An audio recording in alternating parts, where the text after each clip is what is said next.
Once you're down, you stay down, Jill. Oh, yeah. I don't know where to go. I'm lost.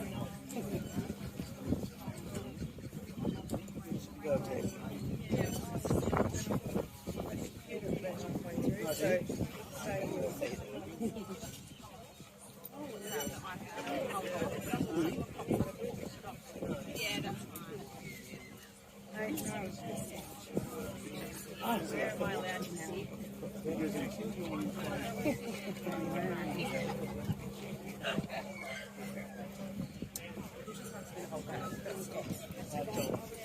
Yeah, do you want it in my bag?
It's a long straight road and the engine is deep, and I can't help thinking of a good night's sleep. But the long, long roads of my life are a-calling me.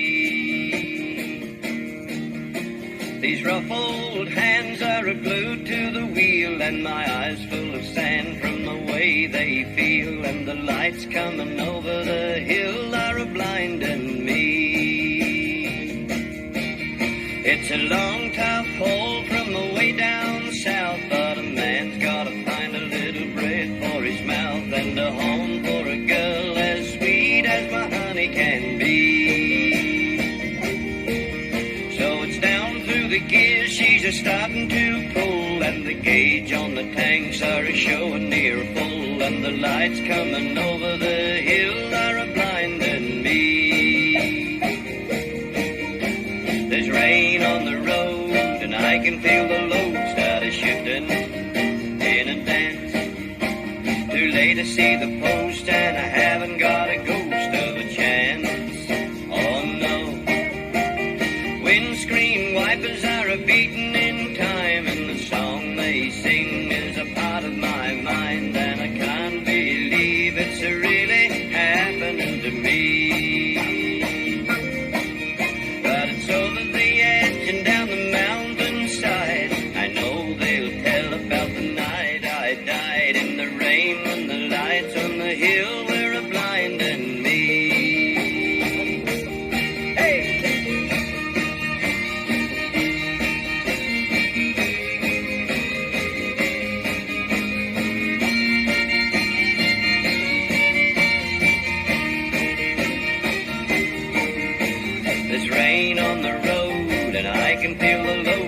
Shifting in a dance. Too late to see the post, and I haven't got a ghost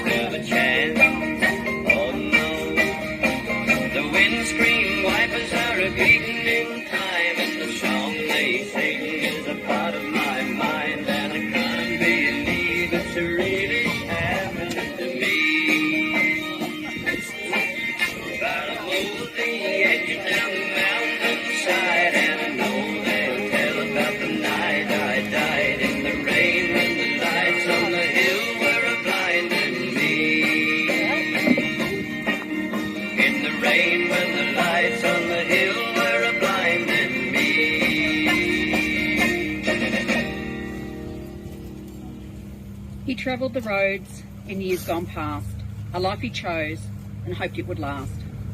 He has parked his truck now, his engine has stopped, and those who loved him, their hearts have dropped. He travelled the country with a smile of great pride. Now he drives the streets of heaven on the trucker's last ride. Good afternoon, my name is Kathy. I'm your celebrant today for the life celebration of Warwick Neander. Warwick was a father of Gregory and Susan, who have passed away as infants, and also a loving dad of Graham, Sally, Gail, Robert and Wendy, stepdad of Eon, an admired father-in-law of Julie, Jock, Ken, Donna and Michael, Marie, and a loving pop and grandpop of too many to name. He was an uncle, a relative, friend, and a drinking buddy who will be greatly missed. He was a loving husband and soulmate of Joyce for over 50 years, and they have once again been reunited so that they continue on their travels together. On behalf of myself, the staff of Stephen Baggs Funerals and Warwick's family, I would like to thank you for coming today to say your goodbyes and for showing your love and support to each other. I would also like to welcome those that are joining us via the live stream and sending their love across the miles. Warwick was a man who enjoyed a beer, and up until his last hospitalisation, he was meeting the boys at the Club Hotel. On his last catch-up there, he drove in his red car and had to be guided by Jock to park and reverse out of the parking spot. He went home to cook tea, and the next day when he didn't answer the phone, Jock went to see Warwick to find that he had suffered a stroke. After hanging in there for over a week, Warwick passed away peacefully on the 25th of October in Tambo Ward in the Bairnsdale Hospital after the family had spent time with him, and the last taste on his lips was beer, thanks to his loved ones. Warwick is being laid to rest here today with his beloved Joyce, and who knows, maybe they're spending time with their babies Gregory and Susan, and a plaque in the baby's honour will be placed here in the future. Following on from this life celebration, you're all invited back to the Club Hotel in Bairnsdale, where you can enjoy a drink in his honour and where you can continue to share your memories together. Today you'll hear about Warwick's life through his eulogy that the family have written, and you'll get a chance to share some of your own memories, either here or back at the Club Hotel later on. I'd now like to ask Sally to please come up and tell us about her dad's life.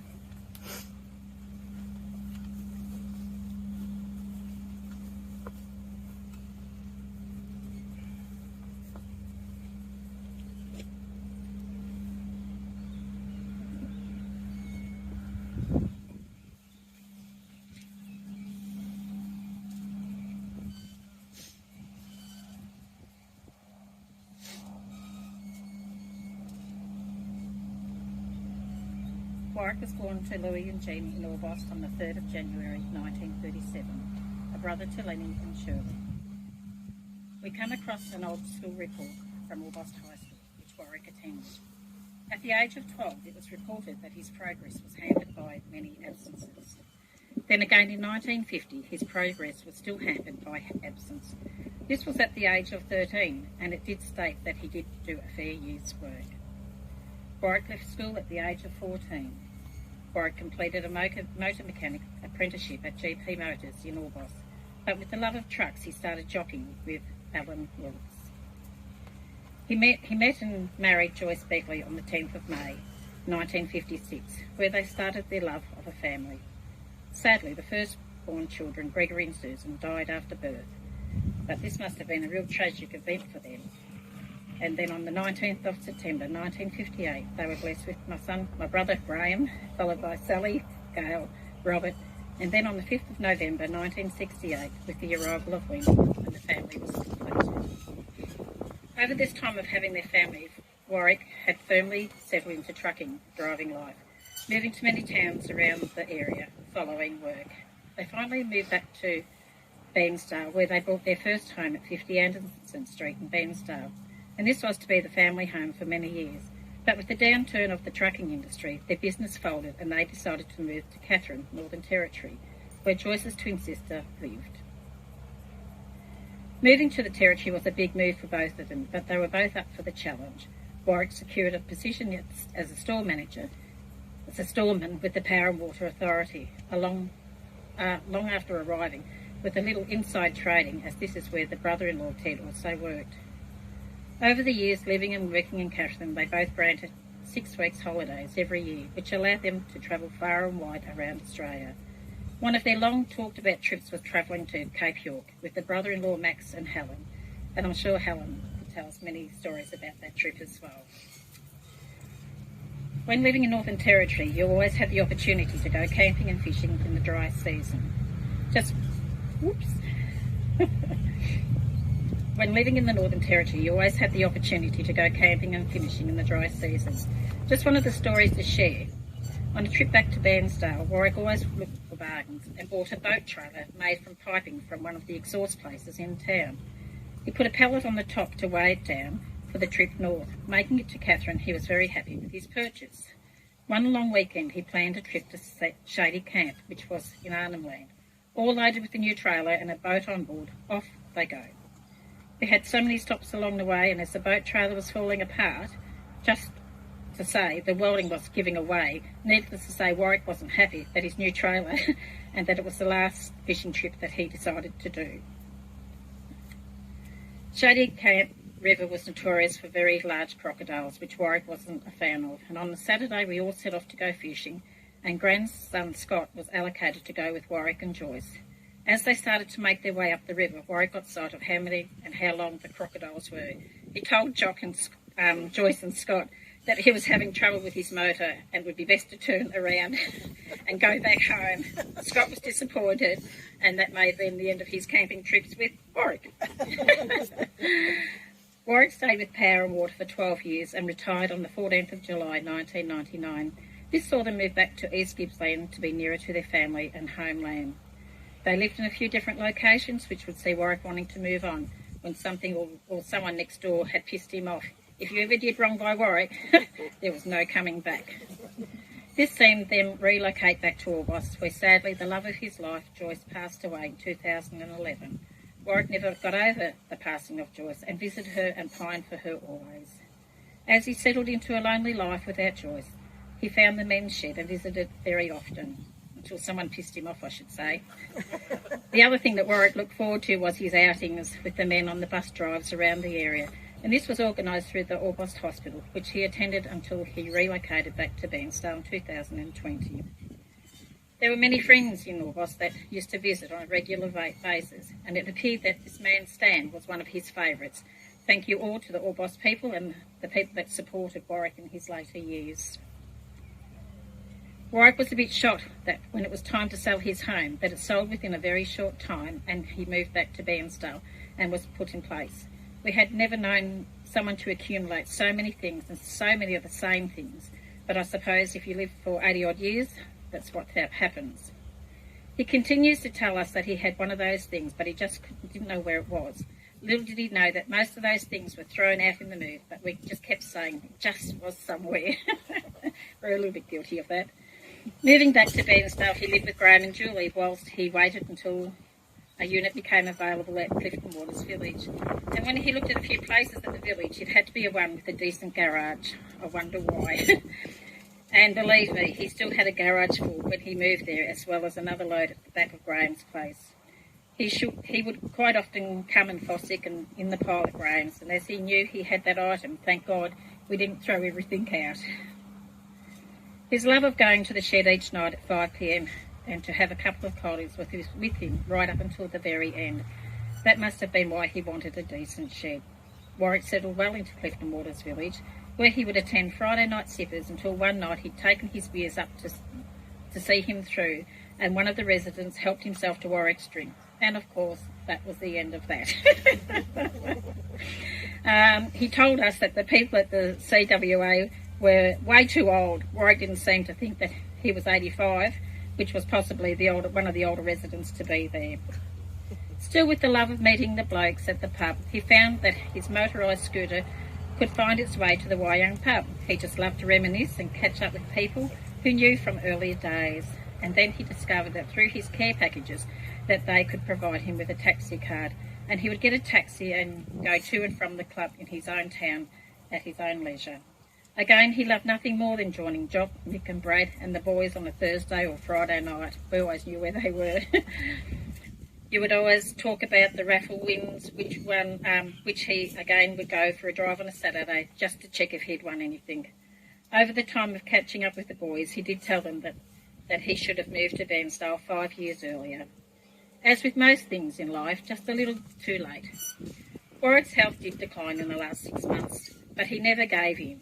Warwick became the very popular knot with most of the car yards in Bairnsdale and Jayco. He went tyre kicking a lot for different cars, as he was always thinking he should get something better. Some of his vehicles were a white Mazda, a brown Commodore, a blue X-Trail, a Colorado, a red X-Trail, Prado, and then a red Kia, all in a short space of, 11 years or so?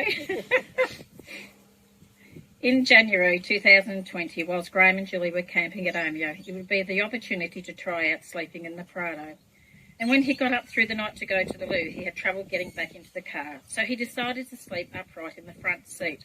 He was very tired the next morning and was very happy to go home. When he said the rain was coming and we needed to leave, he jumped at the opportunity. Warwick also had the love of caravans and still wanted to buy another one to go with the Prado. Once he finally realised he couldn't lift his shoulders or put his arms around above his head, he finally gave in, and thank God that was the end of looking for caravans. Warwick loved camping, fishing and travelling. Whilst we were waiting to see a specialist at the BRHS on the 12th of October, he was still talking about a trip, wanting to do a train trip somewhere, either north or west, but sadly that wasn't to be. Warwick enjoys travel to most places in Australia and continued to talk about them until his last days. His other habits were radios. How many did he have to have? Power tools, torches, clocks. Warwick's love for shopping at Aldi's and brought things just in case. You never know when I might need it. Warwick's health declined over a few months and was admitted to the hospital after having a fall. He had lay on the floor for about 4 hours before he was being heard. And family are grateful to the residents of the staff at the Clifton Waters Village. His first stay at the hospital was a short stay because, of course, he didn't like it and he wanted to go home right away. So he discharged back home to stay only for a few days before being admitted again. And this time he was told that as he was in a lot of pain, getting the family together and think of ways to support Dad.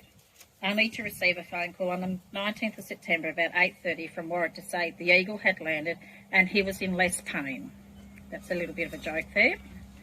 They transferred Warwick to another ward, and as he needed assessments to see if he could manage at home on his own, he was quite unsteady on his feet.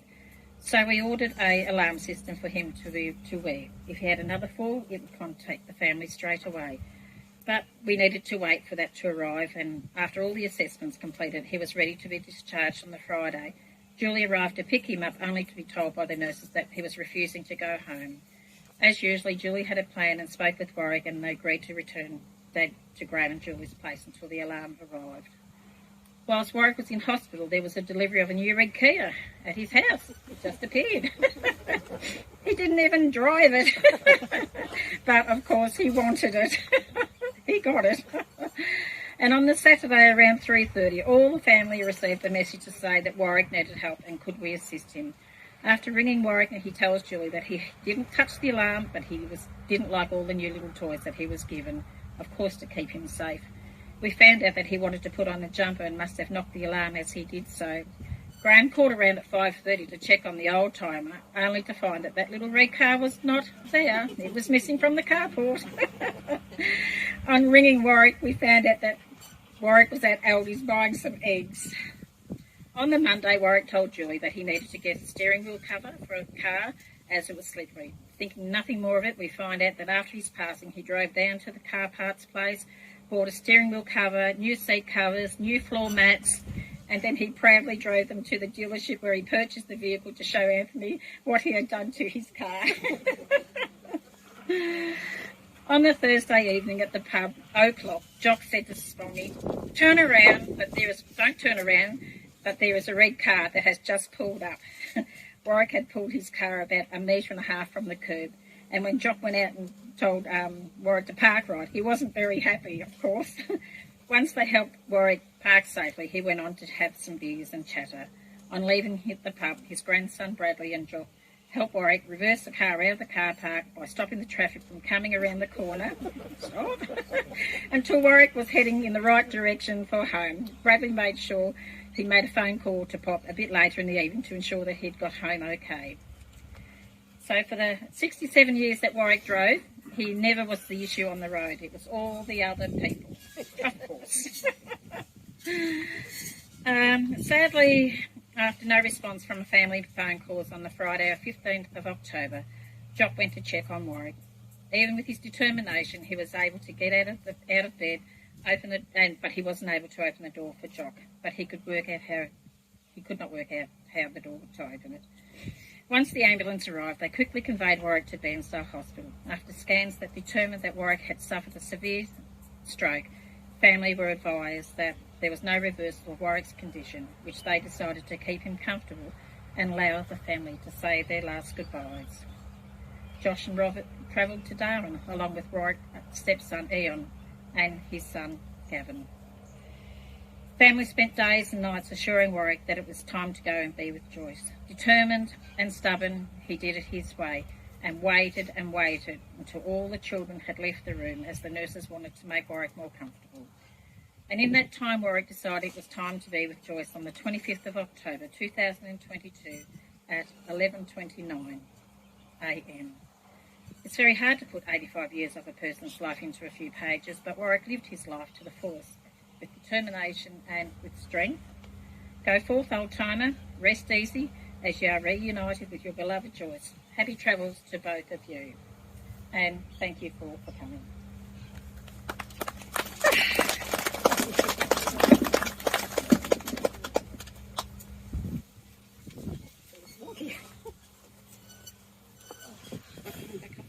Anything? No. I'd love to. No, I'm not. Wendy? Yeah.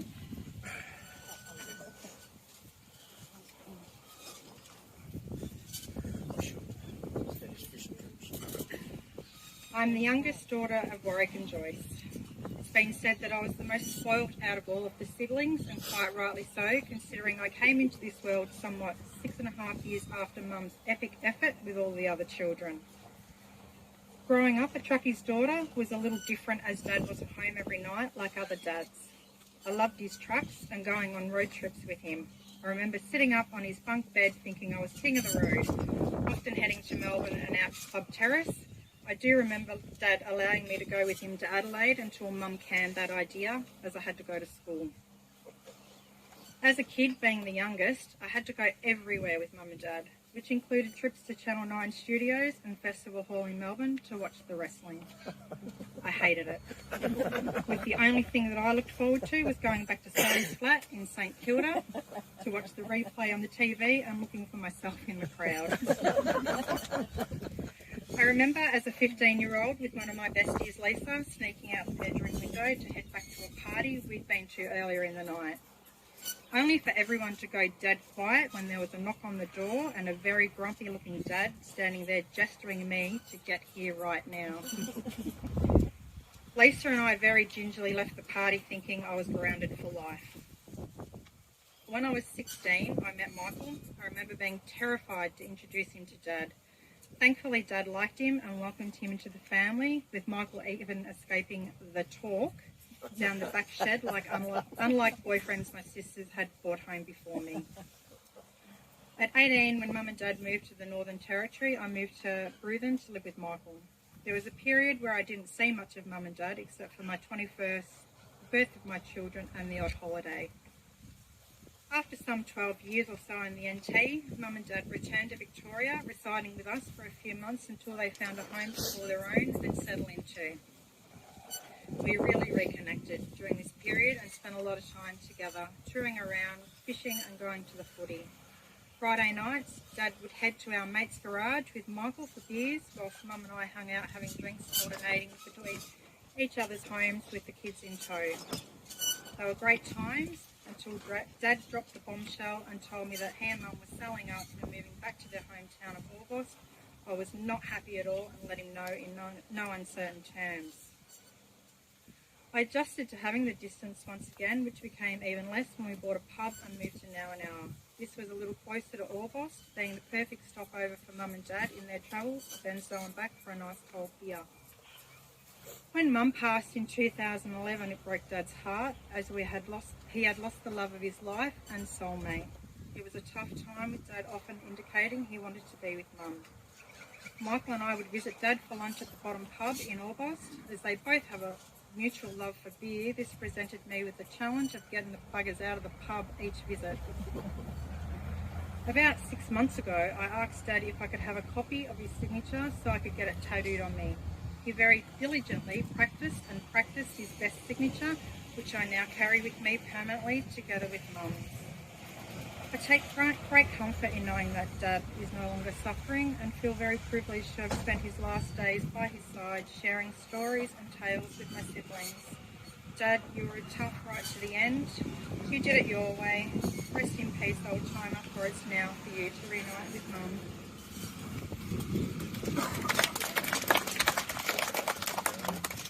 Well, this is straight off the cuff. Dad always had an infatuation for fishing. There's a few people here that used to do a bit of fishing down here with him. Then when he shifted the territory, he bought himself a boat and a motor and a trailer. He went on a frame on top of the box trailer. That was his way that he would keep off the ground when he went camping. He'd camp in the trailer off the ground and had the boat on top. So anyway, when Julie and I and the two boys shifted up there back in 1991, our first trip out was to a river, they call it Daly River, which is known for crocodiles. The old man took the boat off top of the trailer, sat it in the water, put the engine on it before he put it in the water, sat it into the back of the boat. That's where as far as he went fishing. I could tell you lots and lots of stories, and I'd be here for hours. I could tell you every story we ever did about fishing. Dad and I spent a lot of time fishing, as you would know if Julie told you. I always spent more time away fishing than looking after the kids at home or doing whatever I was supposed to do at home. I'd be away fishing with Dad. As Scott would know, he would tell you, and Rodney, they would tell you that it took him approximately 10 years to land a legal-sized barra in crocodile water. And he'd been fishing a lot of times. A lot of times the rod would not go in the water, the lure would not go in the water.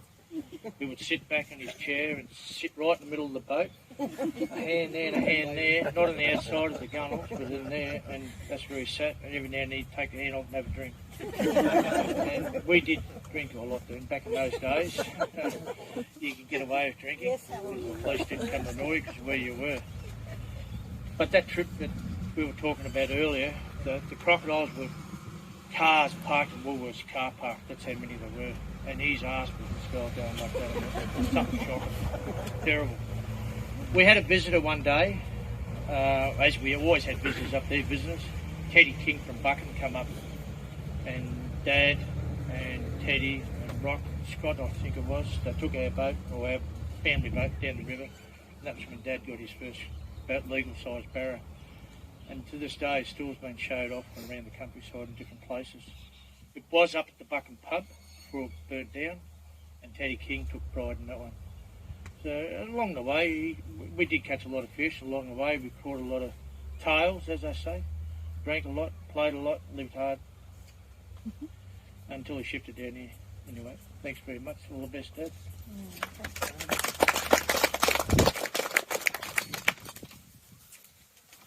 Well, all you kids did a bloody good job.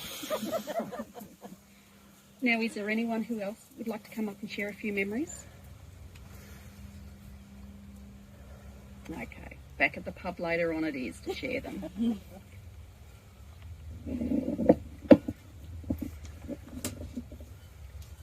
Now that you've heard about Warwick's life, you can take a moment while we play a song to reflect on your own personal memories of him.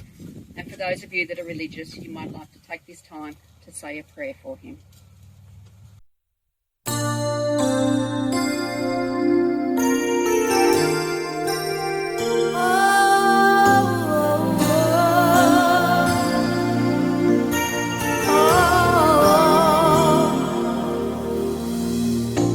It must have been cold there in my shadow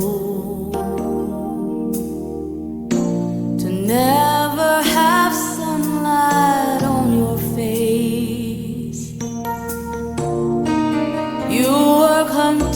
to let me shine. That's your way. You always walk a step behind.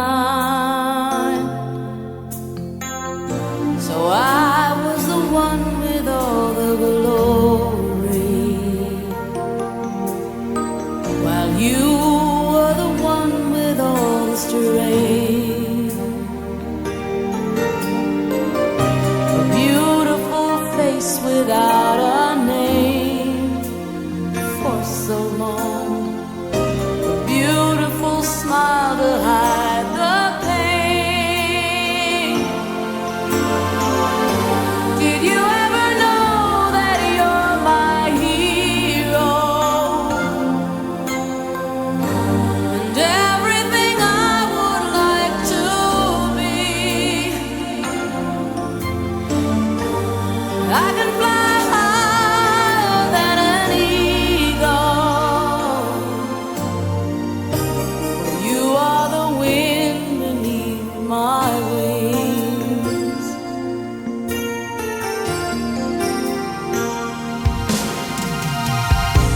It might have appeared to go unnoticed,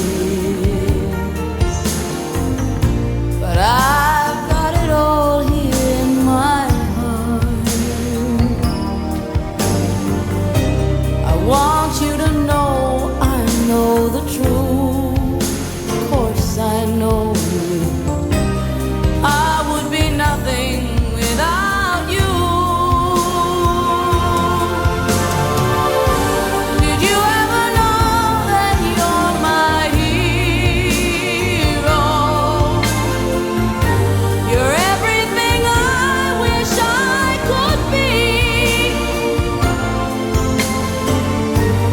I could fly higher than an eagle.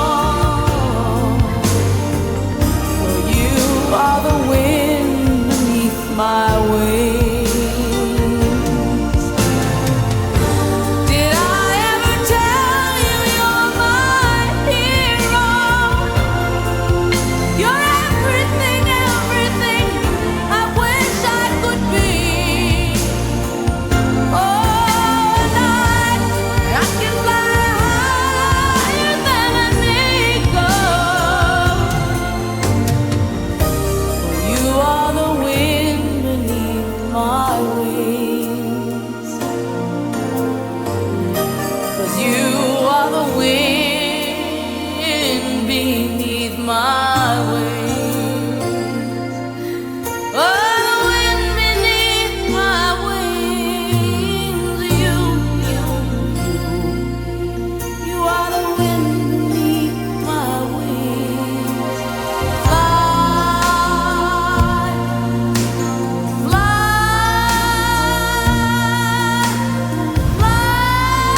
away. You let me fly so high. You, the wind beneath my wings. Oh, the wind beneath my wings.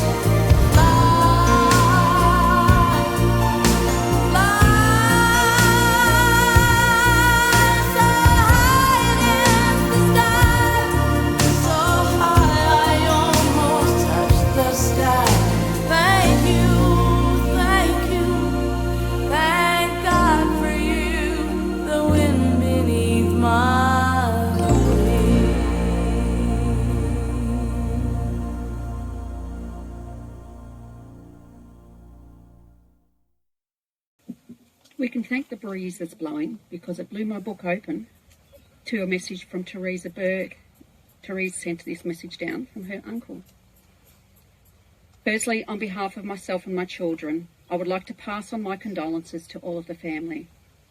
I wish I could be there with you today, but due to circumstances, it was not possible. Thanks to modern technology, I am able to live stream. Bet you she was a bit worried. I know because of the upbringing you had, you'll do all your dad proud. I didn't have a lot to do with Uncle Warwick and Auntie Joyce when growing up. Distance and life made it hard. Sadly, the only time we got to catch up was at family funerals. Now, as our family home was only a block from the local pub, need I say more, Auntie Joyce and I found a place to bond with a wine or two. That's bottles. With Uncle Warwick just doing the gentleman thing and escorting us, or maybe that was keeping us in check. Great memories were formed. Then years on, I lost my husband to cancer, and not long after, Uncle Warwick lost the love of his life. A random phone call to him one night just to check in, see how he was doing, was the best phone call I ever made. From that call, we planned for him to come and stay with me, and as they say, the rest is history. More trips happened. Oh, I would prefer to say wonderful memories. More trips happened, caravan in tow, and staying with John, my brother. Then a family Christmas with us. Now, Uncle Warwick told us for months that he would bring the venison, because, as I'm sure he has told you all, chicken's cheap, venison is dear. From that first trip to his last, I cannot thank you enough for sharing your dad with me. My kids didn't call him Uncle, he was Poppy Warwick. He even went to my daughter's school on Grandparents' Day when she was 8, and she was so proud. He gave my kids and myself the strength to move forward, to know we had someone, and what a someone he was.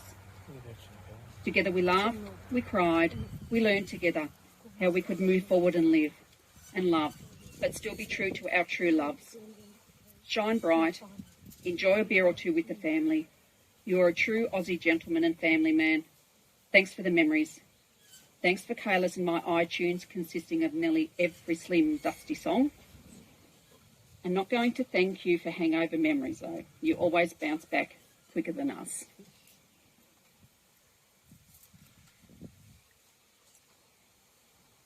Kathy, we do have another reading to come out. We're just going to get Yep, the that's key. fine, not a problem. Yeah.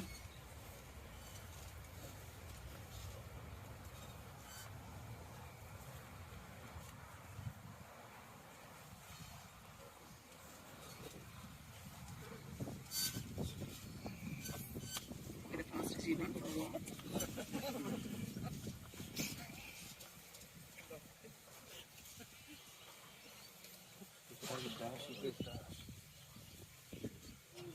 We're taking the footy phone in the next one. Can't find it. Wrong keys. No, you forgot the keys. No, Wrong wrong key. keys.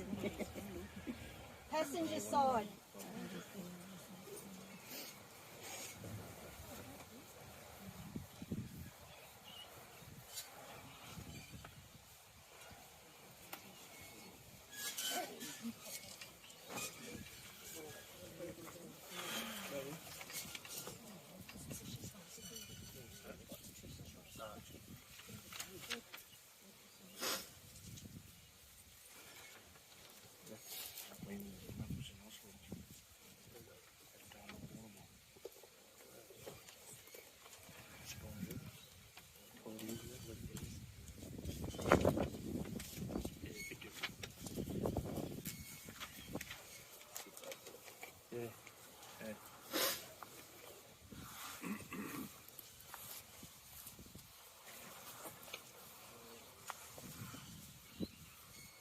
I have another message from Warwick's niece, Trish, from Port Lincoln, which was Warwick's sister Shirley's only child.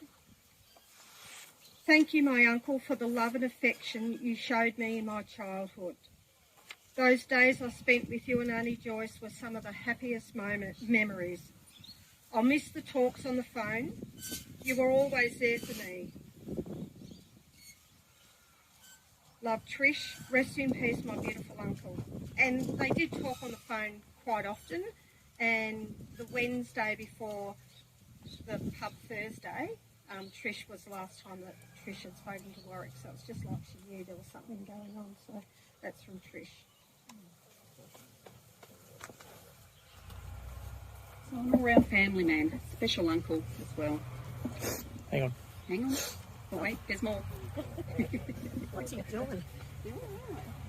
Sorry to drag this out. Our family have a member, our brother up in Darwin. He also passed his best wishes on for all of us down here while we're doing the business down there, and he's up there struggling to recover from certain issues he's got in his own health. That's Robert, Donna, Josh, Craig and Sonia. And I'm sure they're sending their love down with Miles as well. Today you've been remembering with love a man who was special to each of you, whether as a father, father-in-law, pop, uncle or friend. You'll each have your own memories to visit and share. Continue to talk about Warwick to keep his memory alive. Think of all that he taught you and pass on some of these things that he taught you. Remember how he loved to tinker with things, hence the nameplate on his coffin, Tinker. He would tinker with all things big and small, from trucks to transistor radios, and you've heard some of those during his eulogy. If anything made a noise that it shouldn't have, he would fix it. And you can wonder how many clocks, transistors or watches does one need to tinker with? Obviously lots.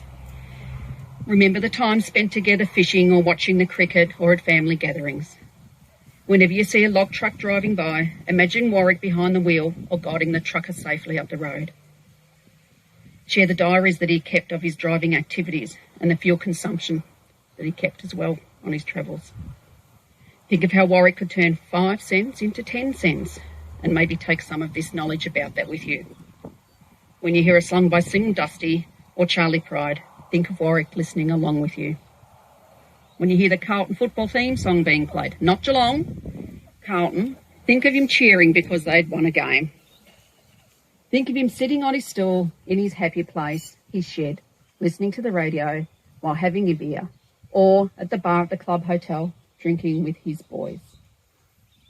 Before we lay Warwick to rest, I'm going to read a poem that we all think he would have liked. Oh dear, if you are hearing this right now, I must have given up the ghost. I hope you can forgive me for being such a stiff and unwelcoming host. Just talk amongst yourself, my friends, and share a toast or two, for I'm sure you will remember well how I love to drink with you.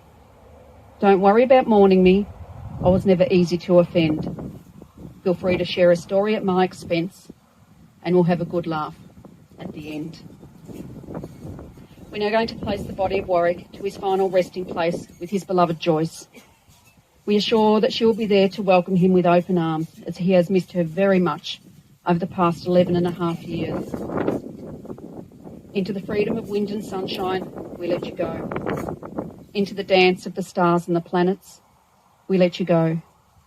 Into the wind's breath and the hands of the star maker, we let you go. You are loved, you'll be missed, but your family wants you to be happy. Go safely into Joyce's arms. We're going to play a final song, and once we lower the coffin, I'd like to invite the family to please come up appropriately, place some gum leaves into Warwick's coffin and spend a bit of time, and then everyone else can join doing the same thing after that. Don't forget, it's beer o'clock somewhere once this is finished, so go and have a beer in Warwick's memory. Thank you.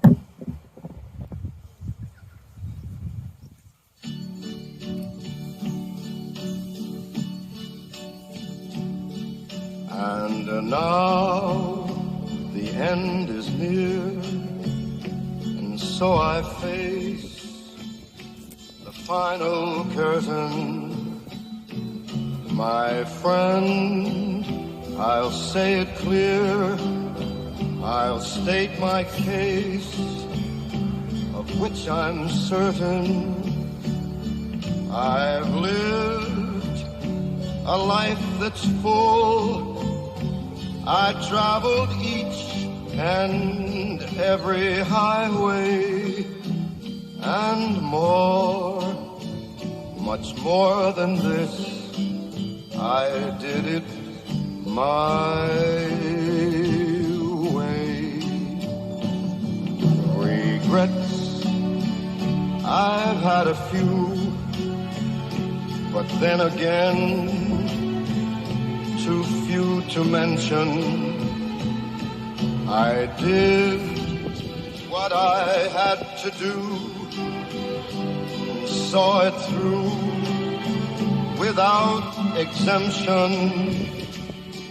I planned each charted course, each careful step along the byway, and more, much more than this, I did it my way. Yes, there were times, I'm sure you knew, when I bit off more than I could chew. But through it all, when there was doubt, I ate it up and spit it out. I faced it all, and I stood tall, and did it my way. I've loved, I've laughed and cried, I've had my fill, I've shared the relay, and the night tears subside. I find all so beautiful.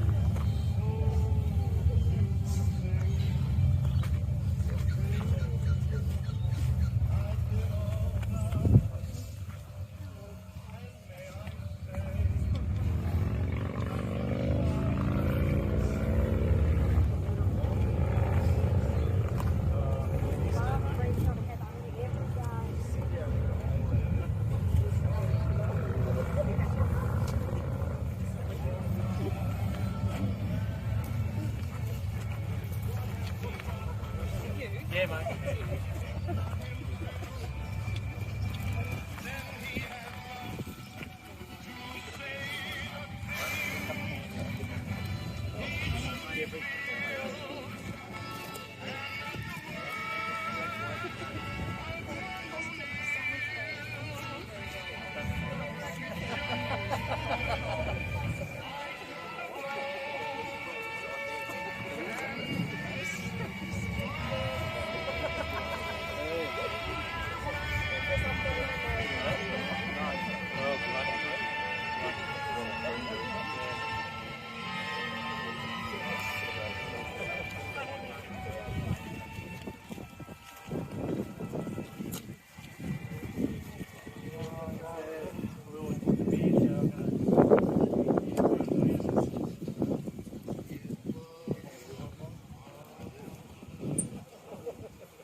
Give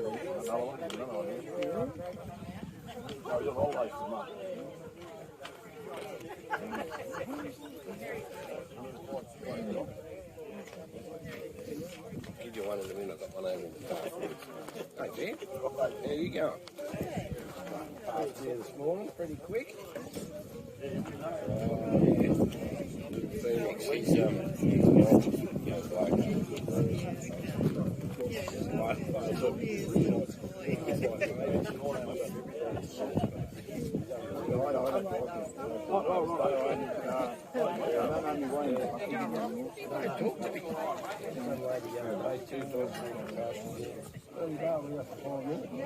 showing him in your shoes. Oh, he's a big character. Unbelievable.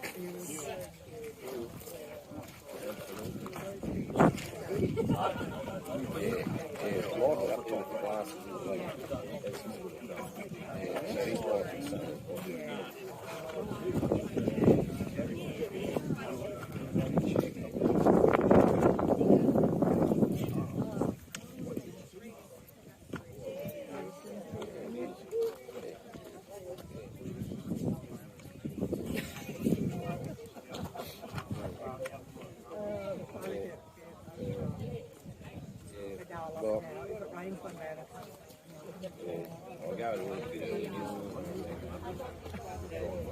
I usually take going down now instead of across, but it depends how wet it is. I'll go and see when we